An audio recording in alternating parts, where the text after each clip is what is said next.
Hello everyone, welcome to my channel. तो आज हम अपना बायोलॉजी के जो मेरे नोट्स हैं ना उसको रीड आउट करेंगे।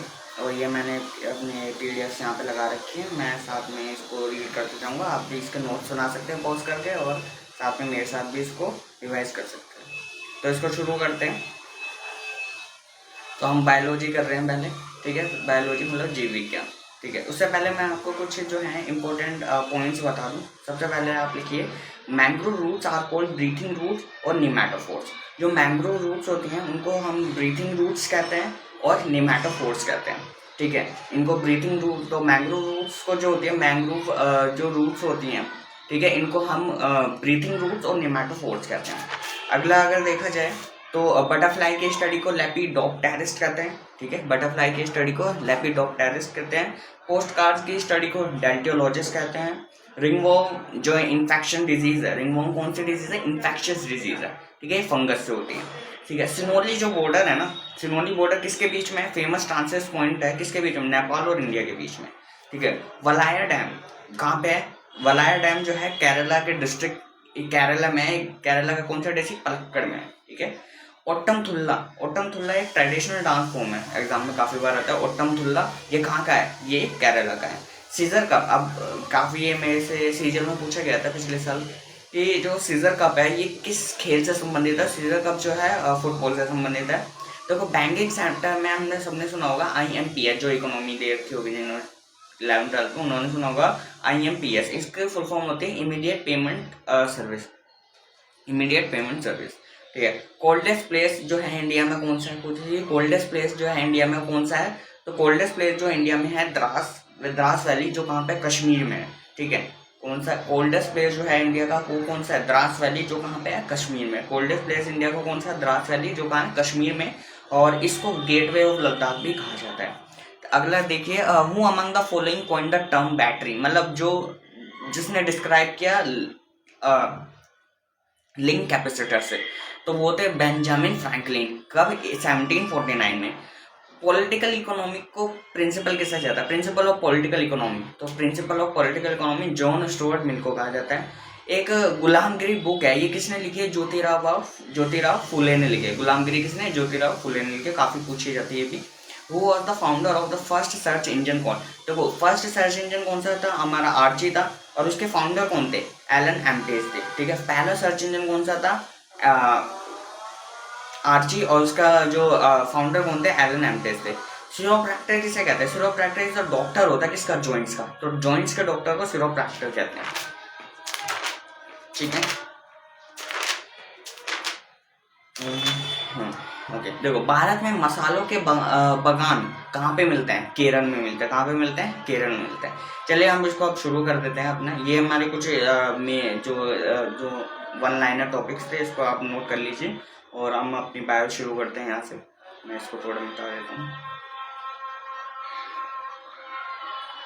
ठीक है। इसको मैं थोड़ी सी ये कर ली, ठीक है, ये मैं ये ले लेता हूँ, ठीक है। तो हम करने वाले हैं बायोलॉजी। किसको? बायोलॉजी। बायोलॉजी जीव विज्ञान, जिसको कहते हैं हम स्टडी ऑफ लिविंग। जीव विज्ञान जिसका मतलब होता है लिविंग की स्टडी करना। इसको दो भागों में बांटा गया है। एक है बायोस, जिसका मतलब होता है लिविंग सजीव, और एक है लोगो, जिसका मतलब होता है स्टडी अध्ययन।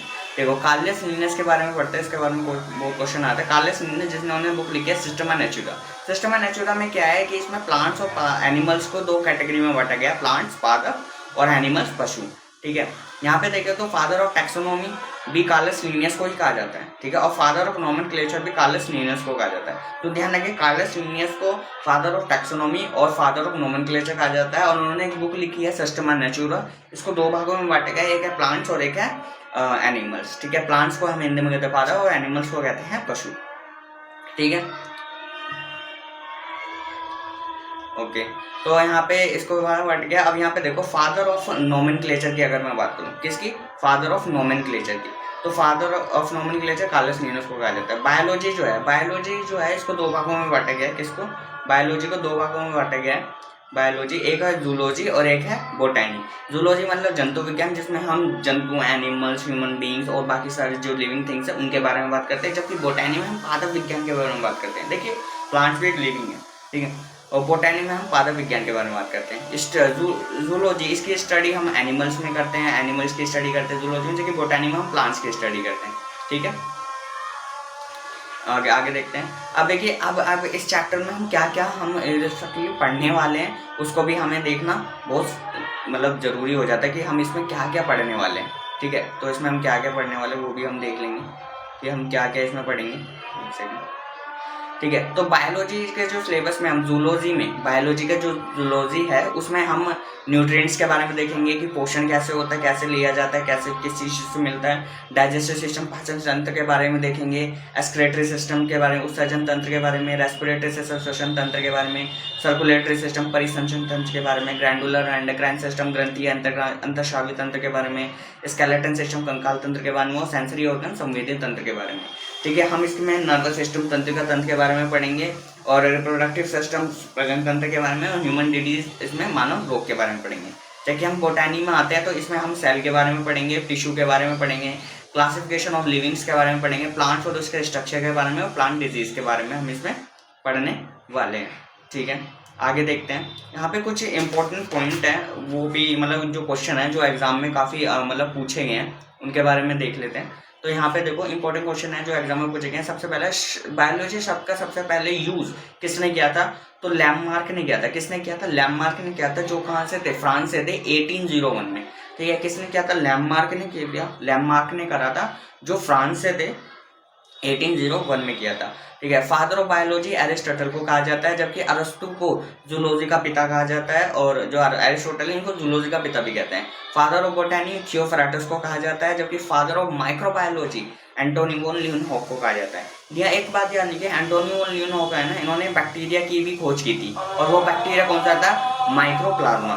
ठीक है, माइक्रोप्लाज्मा। फादर ऑफ एवोल्यूशन की बात करें, विकासवाद, तो चार्ल्स डार्विन ने इसकी खोज की थी। इन्होंने एक बुक लिखी है चार्ल्स डार्विन ने, काफी इंपॉर्टेंट बुक है, वो है on the origin of species.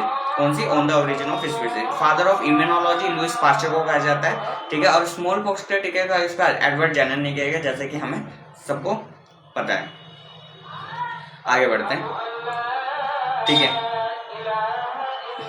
Okay, तो फादर स्मॉल पॉक्स के टीके का आविष्कार एडवर्ड जेनर ने किया था। फादर ऑफ बैक्टीरियोलॉजी, मतलब बैक्टीरिया के फादर ऑफ बैक्टीरियोलॉजी की मतलब फादर किसे कहा जाता है? तो एंटोनी वॉन ल्यूनहॉक है। किस बैक्टीरिया पे करी थी ये भी क्वेश्चन पूछा जाता है, तो वो है माइक्रोप्लाज्मा। रॉबर्ट हुक ने सेल की खोज की थी, जबकि रॉबर्ट ब्राउन ने न्यूक्लियस की खोज। ध्यान रखना, रॉबर्ट हुक ने सेल की खोज की थी, जबकि रॉबर्ट ब्राउन ने न्यूक्लियस की खोज की थी। ठीक है, और यहाँ पे रॉबर्ट कोच जो है ना, इसने टीबी और कोलेरा की खोज की थी। तो ध्यान रखना है, रॉबर्ट हुक ने सेल की खोज, जबकि रॉबर्ट ब्राउन ने न्यूक्लियस की खोज, जबकि रॉबर्ट कोच ने किसकी खोज की थी? टीबी और कोलेरा की खोज की थी। फादर ऑफ पैलेंटोलॉजी किसे कहा जाता है? ये भी देख लें। Father of palaeontology Leonard da Vinci को कहा जाता है। किसको? लियोनार्ड दा विंसी को फादर ऑफ पैलेंटोलॉजी कहा जाता है, लियोनार्ड दा विंसी को। इन्होंने फॉसिल की स्टडी की थी। देखो, नहीं fossil, sorry, father of palaeontology Leonard da Vinci को कहा जाता है। अब सब हम सोचेंगे पैलेंटोलॉजी है क्या ना सर? पैलेंटोलॉजी है क्या? पैलेंटोलॉजी जो है ये फॉसिल की स्टडी जो हम करते हैं वही पैलेंटोलॉजी कहलाती है। Father of genetics great John Mendel को कहा जाता है, क्योंकि उन्होंने जेनेटिक्स की खोज की थी, जीन की खोज की थी इन्होंने।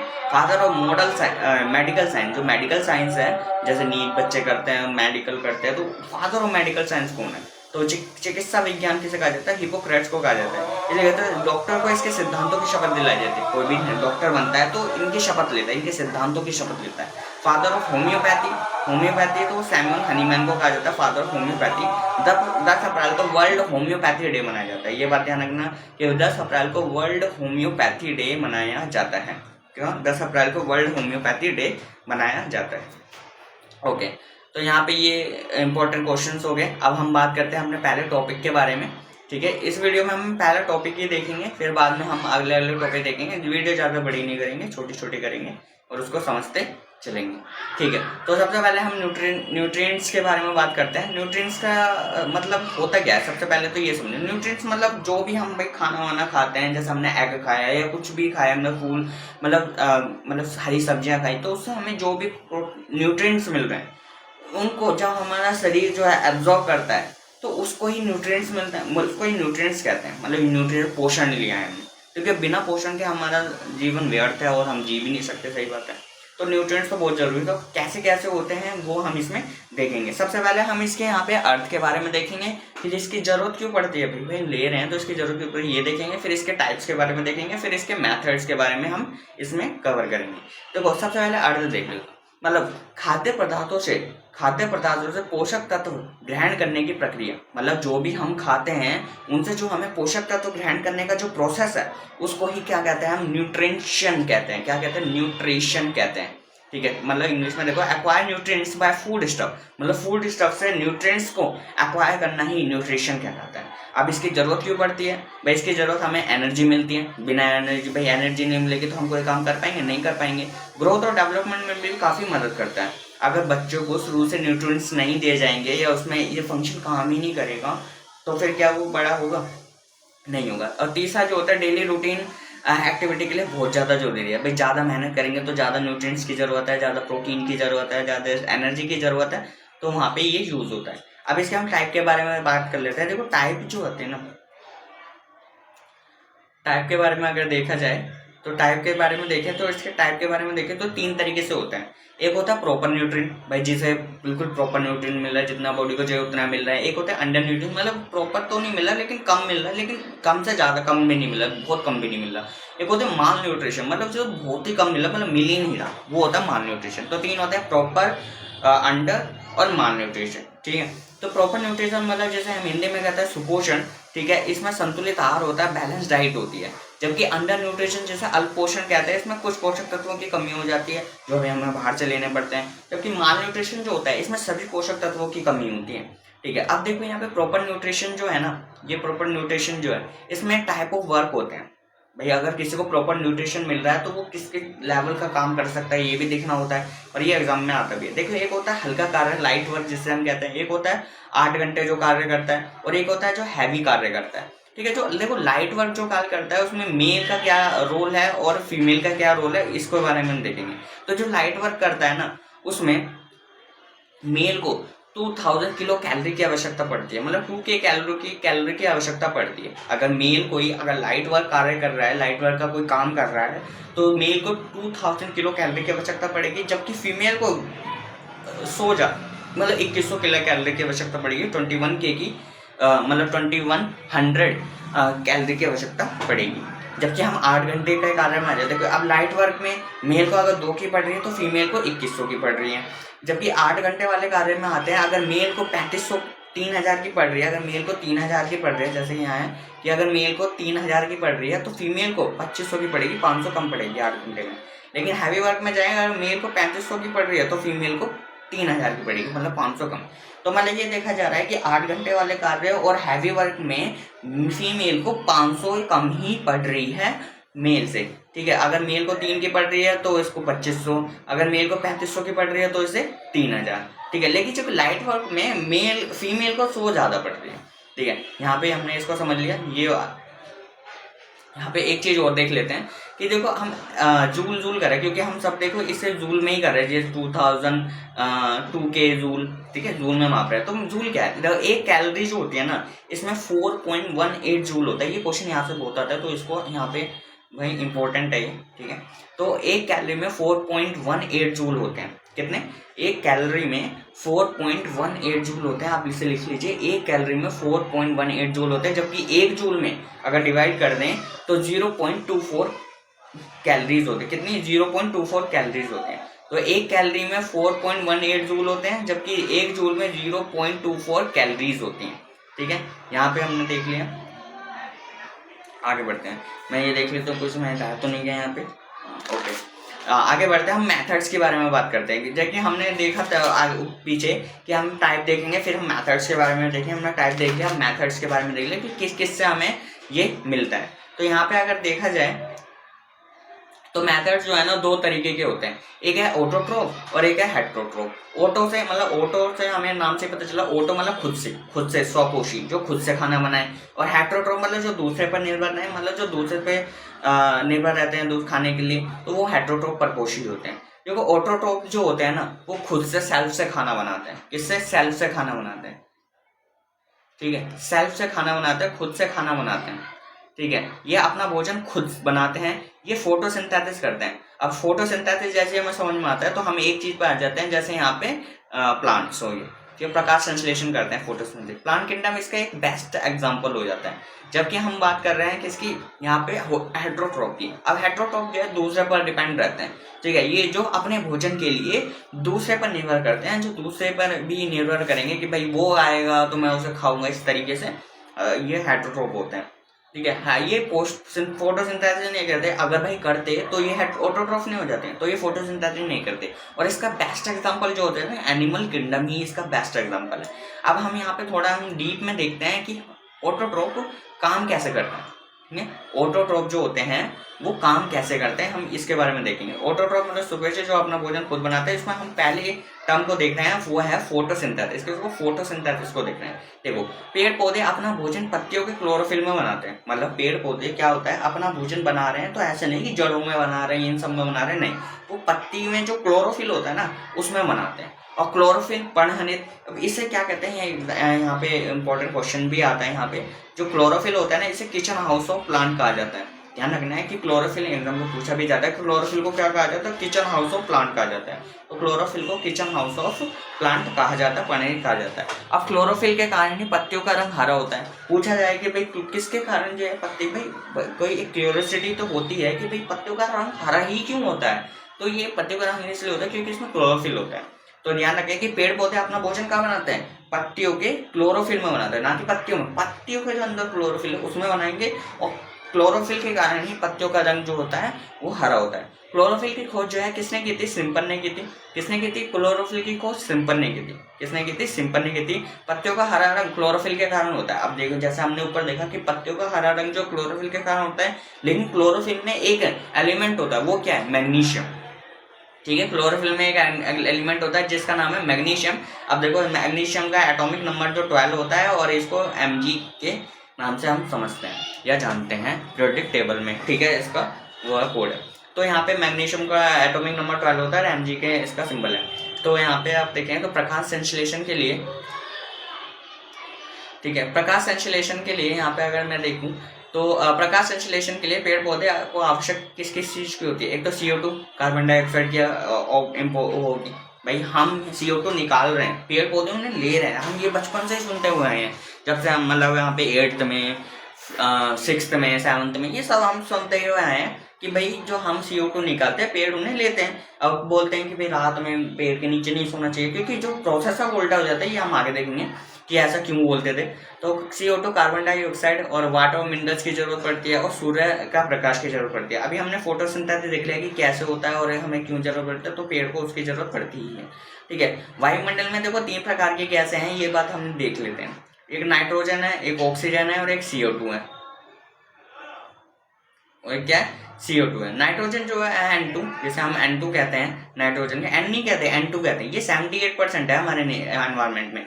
जबकि ऑक्सीजन जो है 21% है, और CO2 कार्बन डाइऑक्साइड 0.03% है। देखो एग्जैक्ट डाटा वो हमसे पूछता है, क्योंकि एग्जैक्ट डाटा है इसलिए वो पूछता है। तो अब यहाँ पे CO2 कार्बन डाइऑक्साइड जो है 0.03% है। कितना, 0.03% है।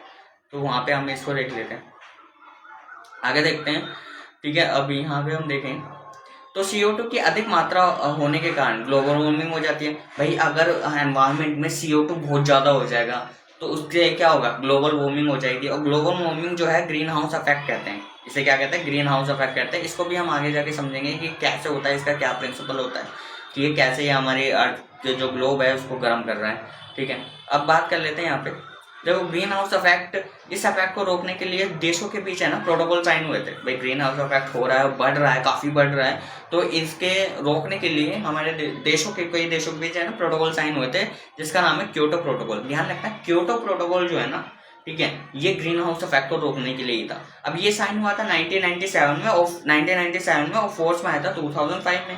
भाई साइन हुआ 1997 में, लेकिन फोर्स में आते आते टाइम भी लग गया, तो 2005 में फोर्स में आया। एक हुआ था मॉन्ट्रियल प्रोटोकॉल, ये ओजोन लेयर, भाई ओजोन लेयर जो है ना, O3 जिसका हम कहते हैं, O2 ऑक्सीजन होते हैं, O3 ओजोन लेयर होती है। तो ओजोन लेयर का जो डिप्लीशन हो रहा है उसमें जो छेद है, अब ऐसे ये मत कभी समझना कि ओजोन लेयर है, मतलब एक लेयर है, मतलब यहाँ पे समझो कि ये लेयर है, मतलब ये हमारी अर्थ है, और ये मतलब मान लो ओजोन है, और ऐसे गोल है, ठीक है। और ऐसा समझ लो कि बेस में छेद हो गया यहाँ पे, ऐसे छेद हो रहा है, डिप्लेशन हो रहा है, नहीं, ये इसकी जो मोटाई है ना 0 मैं समझिए 2.4 mm की समथिंग है, ठीक है। इसकी जो ये थिकनेस है ये डिप्लीट होते जा रही है, इसकी ये कम होती जा रही है, थिकनेस कम होती है ना, कि ऐसा कोई छेद हो रहा है, छेद हो रहा है तो सीधी यहाँ पे ऐसे मतलब वो ऊपर अल्ट्रावायलेट रे, नहीं।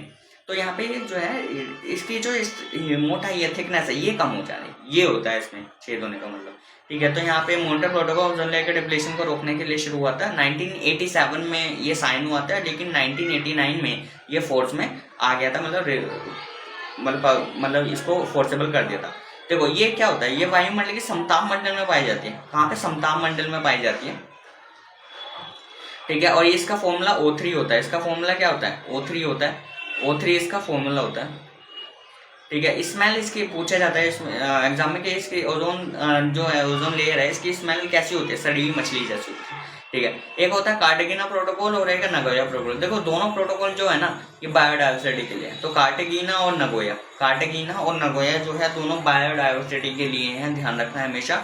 तो जैव विविधता मतलब जिसमें बायोडाइवर्सिटी कहते हैं, इसमें कमी ना आए इसलिए ये प्रोटोकॉल साइन हुए थे।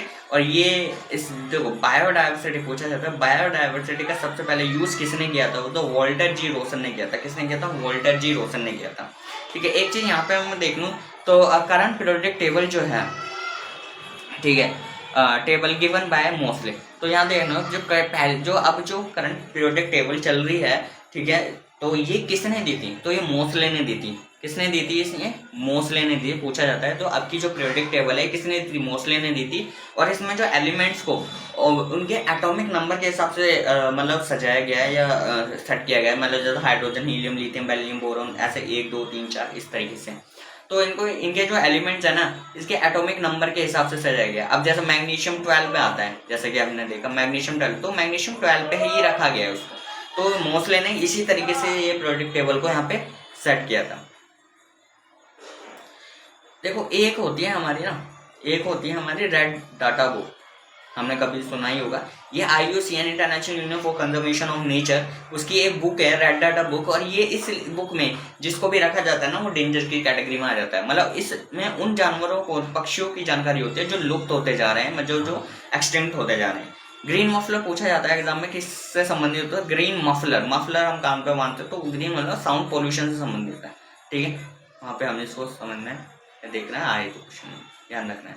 देखो एक हमारी एक टर्म होती है और ये टर्म काफ़ी मतलब यूज भी होती है, और हमारी मतलब जब भी हम मरीन के बारे में, मरीन सिस्टम के बारे में पढ़ते हैं तो यहाँ पे ये हमें पता चलता है। तो BOD का क्वेश्चन भी आता है, इससे एक आध क्वेश्चन आ जाता है, ठीक है। अगर टफ बनाए तो वो इसमें क्वेश्चन आएगा। BOD क्या होता है, बायोलॉजिकल ऑक्सीजन डिमांड होती है। इसमें क्या होता है कि पानी में ऑक्सीजन की मात्रा जो है ना 6% होनी चाहिए। मतलब क्या होता है कि जब भी पानी में ऑक्सीजन की मात्रा 6% होती है तो जो मछलियाँ होती हैं और भी जो मरीन एनिमल्स होते हैं, फिश होते हैं, ये सब होते हैं, तो 6% होती है तो वो रह सकते हैं। लेकिन अगर 6% से ज़्यादा हो जाए, अगर 6% जैसे 10% हो जाए, 20% हो जाए, तो वो है ना उनके रहने लायक नहीं होती। जो फिश होती हैं, एनिमल, वो फिश होते हैं, मरीन्स लिविंग्स होते हैं, उनके रहने लायक नहीं हो पाती। तो इसलिए इसको बायोलॉजिकल ऑक्सीजन डिमांड कहते हैं कि जो ऑक्सीजन की डिमांड है वो 6% ही रहनी चाहिए, उससे ज़्यादा नहीं होनी चाहिए। अगर ज़्यादा हो जाती है तो वो जलीय जीवों के रहने लायक नहीं होती, ठीक है। तो BOD उससे ही रिलेट करता है, मतलब ये BOD का असली मतलब है। देखो कार्बन के हम पढ़ते होंगे कि कार्बन के आइसोटोप्स, कार्बन के हाइड्रोजन, हमने हिस्ट्री में पढ़ा है कि C14 कार्बन डेटिंग। भाई C14 है क्या, तो सबसे पहले समझ लो कि कार्बन के आइसोटोप को कहते हैं समस्थानिक। आइसोटोप का मतलब क्या होता है, जिसमें एटॉमिक नंबर तो भाई सेम मिलेगा, जिसमें दोनों एलिमेंटों का एटॉमिक नंबर सेम मिलेगा, और मतलब एक एलिमेंट है उसका एटॉमिक नंबर तो सेम मिलेगा, मतलब आपस में एलिमेंट्स हैं उनमें एटॉमिक नंबर तो सेम मिलेगा, लेकिन मास उनका डिफरेंट रहेगा। तो एटॉमिक नंबर सेम रहेगा और एटॉमिक मास जो है अलग होगा। जैसे 6C12, 6C13, 6C14। तो यहाँ पे देख लो 6 6 6, जो आप देखो ना एटॉमिक नंबर जो है वो नीचे होता है हमेशा।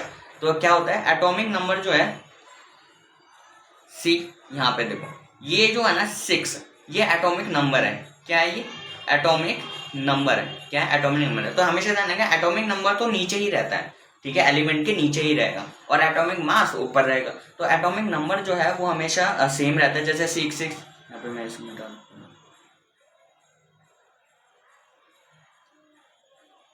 ठीक है, तो एटॉमिक नंबर जो है वो तो सेम रहेगा, C6, ठीक है, 6 तो सेम एटॉमिक नंबर। देखिए एटॉमिक मास जैसे C6 12 है, ये C6 13 है, C6 14 है, ये एटॉमिक मास जो डिफरेंट रहेगा। जब ये इसमें जो C6 12 और C6 14 और C6 13 14 जो है, 14 जो है इसमें कार्बन डेटिंग कहते हैं इसे। इसमें जीवाश्मों की कितनी एज थी पहले उसका पता लगाया जा सकता है। तो जितने भी मतलब मंदिर मिले हैं, जितने भी चीजें हमें मिली हैं हड़प्पा सिविलाइजेशन में, तो सब इस कैटेगरी से हमने पता लगा लिया वो कितने साल पुरानी है। ठीक है, तो कार्बन का सबसे शुद्ध रूप पूछा जाए तो वो हीरा ही है, डायमंड ही है। ये बात हमेशा ध्यान हमें रखनी है। ओके, इसमें और कुछ नहीं था, यहाँ तो मैंने देख लिया। ठीक है,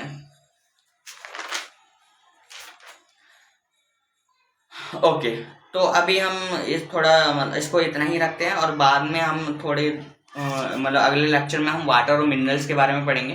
ठीक है, किसके बारे में पढ़ेंगे देख लेते हैं, कैटेगरी दिखा देता हूँ मैं। वाटर और मिनरल्स के बारे में पढ़ेंगे, फिर सनलाइट के बारे में पढ़ेंगे और फिर हम जो आगे इसको देखेंगे और हम मूव करेंगे यहाँ पे अपने हेट्रोट्रॉप्स पे। देन फिर हम मूव जो करेंगे हम हेट्रोट्रॉप्स के बाद न्यूट्रिएंट्स पे, कि हम भाई न्यूट्रिएंट्स कौन कौन से होते हैं उन पे मूव हम इसमें करेंगे।